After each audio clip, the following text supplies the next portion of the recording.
Evening, everyone. I hope everyone is doing well at home, wherever you are. Today, I want to speak about the history of the Ndwandwe and the Zulus.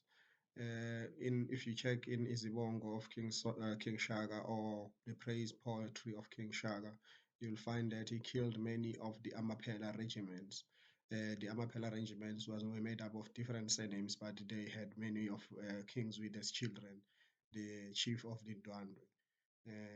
One of those heroes was Noma Hlanjane, who was the leader of the war against Shaka. And then there was also his brother Ngabeni, son of Zwide, Mpepa, son of Zwide, Mpondo, son of Zwide, Daingubo, son of Zwide, Lobengula, son of Zwide. So all those sons of Zwide were killed by Shaka.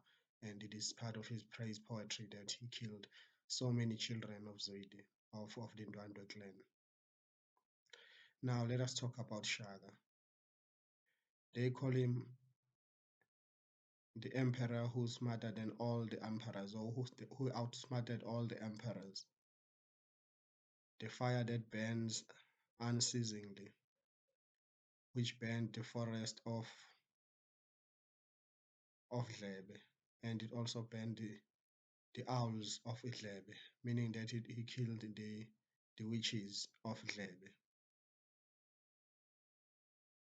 So after he had killed the Amapela regiments, the people of Ndwandwe were separated, were sent into exile. That's why many of them ended up in Mozambique, some in the Limpopo province and other provinces, including the Transvaal.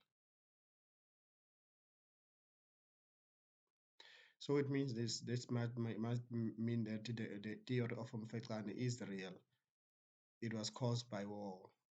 So there should be no shame of talking about Mfecane as if it's something that never existed. It existed because after these wars, these major wars, there were exiles, there were exoduses, and there were new conquests and stuff like